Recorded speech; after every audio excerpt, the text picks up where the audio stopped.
Welcome to the channel.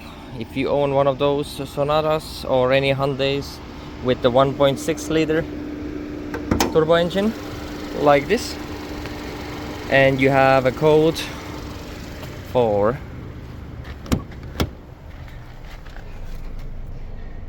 P0471 exhaust pressure sensor range performance.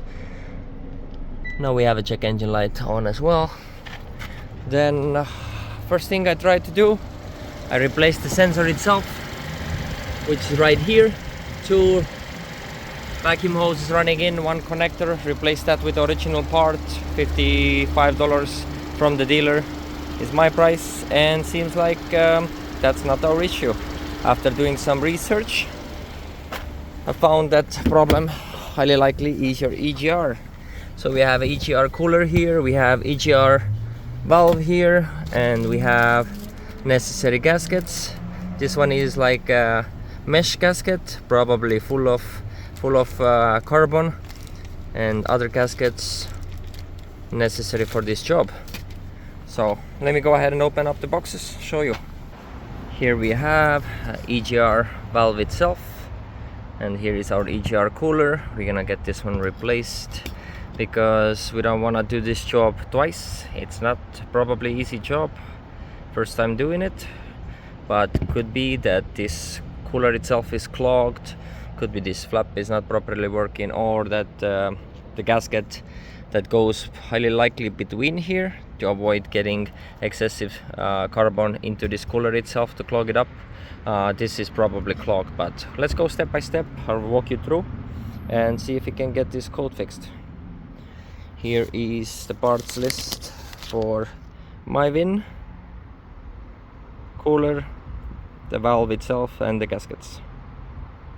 Not too bad on the price, but let's see how the job goes. The parts itself, the cooler and the valve itself is located under turbo, so we have to possibly drop the subframe. Okay, we got our car on the ramps. From the first look, looks like we need to remove the belly pan. So let's go ahead and remove these. This looks like 10 millimeters mostly. Okay, we are under the car, the belly pan is removed. Here is our exhaust and turbo and cat converter. And here you can see, here is our EGR cooler and our EGR valve. What I see from here, there is 1 bolt, 1 nut holding it to the catalytic converter side. There is couple bolts holding the cooler to the engine block, some connectors, couple hoses for the coolant that need to be removed. And here is our EGR valve that needs to be disconnected from the electrical connector. So our engine is completely hot, and we're gonna leave it for tomorrow to start removing that stuff. Okay, seems like that's how the cooler and the valve assembly sits. 1 stud, 1 nut, gasket in between, 3 coolant lines, a sensor. There's another bolt holding the valve itself to the block, as I see, just to lay it out for myself so I know what I'm looking for when going down there. Okay, another day. Engine is nice and cold. 12 millimeter bolt, 12 millimeter nut right here, and the ones holding the cooler itself is also 12 millimeter. It's another one up there. You have to find where is this one there. So let's start removing those connectors and breaking loose the cooler itself and the valve itself, and see if we can remove it all together. So I managed to break loose the bottom. There you go, that's the bottom of the cooler bolt, a really short one, and one right behind this sensor. You can see the hole there. There's a longer one, and there we have another hidden one behind this hose. So I'm gonna have to remove this clamp, move this hose to get to the last bolt that is holding the cooler to the block. I also removed the bolt and nut from this side here that connects to the catalytic converter. Be very careful not to break anything, it is old and rusty. I broke the clamps loose on all the hoses that go to the cooler, and now I let it drain out whatever comes out from the first one that is on my way to remove the last bolt that holds the cooler to the block. And then I'm gonna go ahead and remove the other hoses, and then I still have one hose that is connected to the, at least one hose that is connected to the valve itself. Okay, this hose out of the way allows me to access the bolt right somewhere there. I have to go with my fingers and find it. So it looks like there is a pipe that feeds the valve with the exhaust gas for recirculation purposes. There is a clamp on top here, so I went ahead and removed the little metal locking clamp from the charge pipe and moved this charge pipe out of the way so I can get a little bit more room. So that everything is very difficult to remove from the top side where the valve is located, so I figured I'm gonna make my life easier and assure that everything is getting done well. I'm gonna go ahead and pull these boxes off, get this battery out of the way, get this piece out of the way so I can dive in there and get more space from the top side. Remove the air box. There is a screw here and another screw right here, 10mm, to get this whole box assembly out of the way. There is a clamp that holds the box on that turbo here, which is also 10mm. You can see it on this side here, 10mm here. Undo that one as well. Now I removed some harness here from this bracket, clips off. There is a wire that is held by a 10mm bolt as well, and 12mm here to remove the pipe. So I already popped the cover off. If you didn't know, these covers pop off and there is a 8mm under it. So I wanna remove this one completely to make room. Move the wiring out of the way, pull the fuel line, vacuum line out of the way. ECU just slides out, and pull this tap down, tap a little bit back, lift it off. Now we have some room, extra room. I want to also remove this hose here to make it more clear what we need to remove down there. Once we get this one out of the way, let me show you. Okay, that's the valve. There is a clamp that holds a feed into it. There is also a cooler line that runs into it. You can see from here, pretty difficult to access. Looks like for the cooling hose I will be removing this top clamp instead of the one that runs into the valve itself, because it's way easier to access that. As far as the top hose go, we have to figure that one out. Here's our look from underneath. We might be able to get our pliers on this and remove this clamp from the EGR valve feed. So let's go ahead and give it a try. I managed to get the clamp off from the top, so I'm taking it off while it's still on the valve. And the small one here have to be wiggled, turned, pushed out so it can release from that metal tubing here. I managed to remove the bottom of the cooler, or the top of the cooler bolt, and now this thing is moving kind of freely here. I turned it already out from the cat converter, so this one is just hanging on that small line now, which I'm trying to get removed. Okay, finally I got the small hose off too.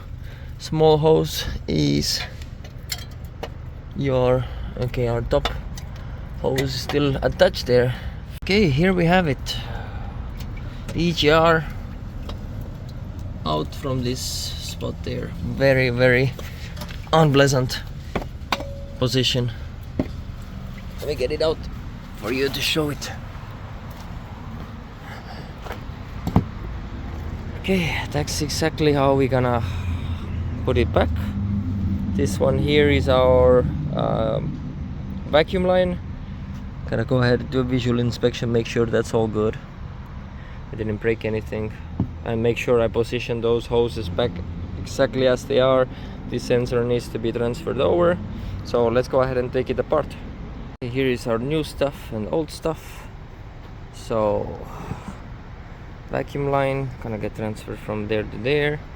There is 3 10mm holding this tube here with the hose, so we can transfer that. We have a gasket in between, one of those gaskets here. We'll go ahead and figure out which one.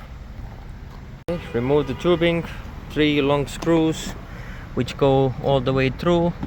There is another gasket which is this one here that is sandwiched between 2 of them. So we have this one and this one, and the most interesting one for me, I think there is, let's see, okay, there's this one here. That's the kind of mesh gasket, and you can't see much through there, right? So could be one of our culprits of insufficient EGR flow, because it's pretty filled with carbon. I mean, I show you on the light, you can see some light through, but that's where it ends. So let's go ahead and get a new filter gasket, or the mesh gasket, which is this here, part number here, and the other side is this one, black one here, and the bottom one here that goes to the cat converter is right here. So let's reassemble this. New cooler and valve assembly put together, gaskets in between. Just need this one here. Also want to get the new nut and new bolt for the bottom, because they're pretty rusty and crusty, and I don't want to run into a situation where I'm gonna break a bolt in here or mess up a nut here. Also this vacuum line here, which is measuring vacuum for that differential sensor, which is actually the sensor that we're getting a code for, which we already replaced.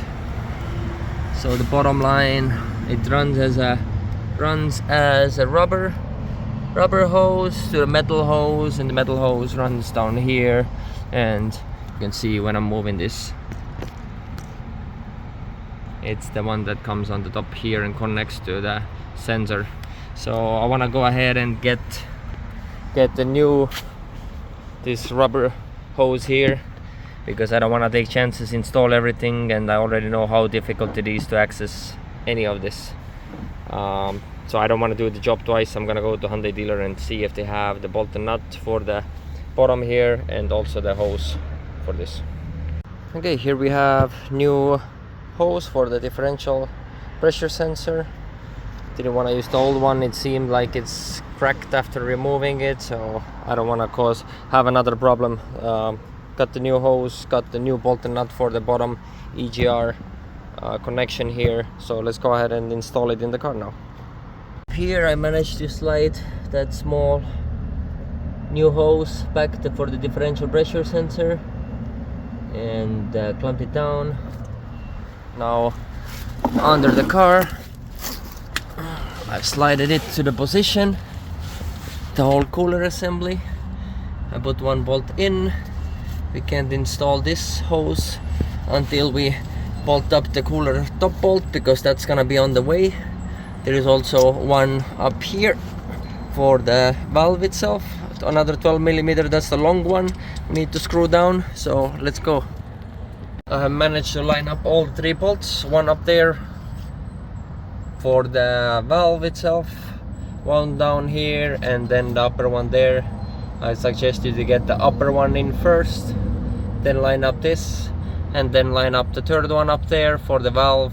And once they're all start grabbing thread, screw them halfway in, so you know that you're able to screw them all in. So next up, we tighten down this EGR to cat converter bolt and nut. Now it's time to start installing our hoses and reinstall our connector for the sensor and for the valve itself. Somehow I managed to get all these hoses back to its position and clamp down easier than when I was removing it. Thank God something is going easier. The connector for the valve and the sensor are back in. So let's go upstairs now. Up here we have a quick connect coolant connected now. We have some wiring harness hanging around here. We can release this now. We can go ahead and reinstall our pipe that clips into the behind the engine where the EGR cooler is, right in here. Then there is a bolt holding it up here that connects right here. Locking clip is back in. Let's go ahead and see if we can just push it in and if it locks in there. Okay, I was able to wiggle it in and lock it in. Other end is going to this pipe there, which I'm gonna do right now. Wiggle that back in as well. Now we finished that. There's a 12mm bolt. Go in here and holding it right there. We're gonna go ahead and screw that down. Next up, the clamp. 8mm. Good, like this. Connector here.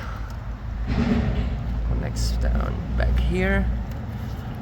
Probably need 2 hands for that, or maybe not. Clip locker done. This one sits back on the shelf here. Clips in. This vacuum line connects here. Connects back to this. Click. This wiring harness, a little 10mm screws back there. Have to pull it back. Screw down this 10mm.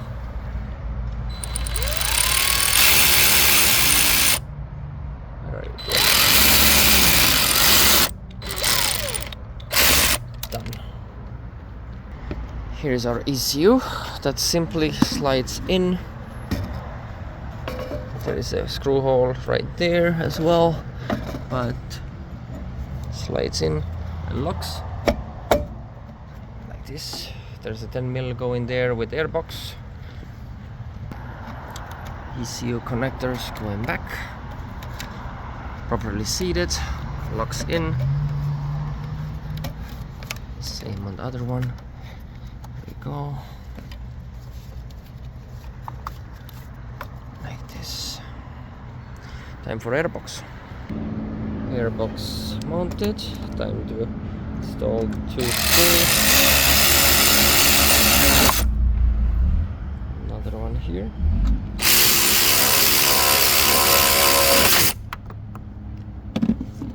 For sensor, mass airflow. Need to also tighten down this 10mm here.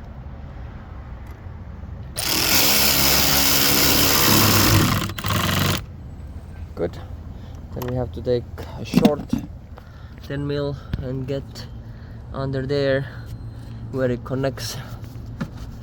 Right there. Let me focus this. There you go. 10mm right here. Tighten this one down as well. Have 2 air hoses going in. Get our pliers. Put the clamps on.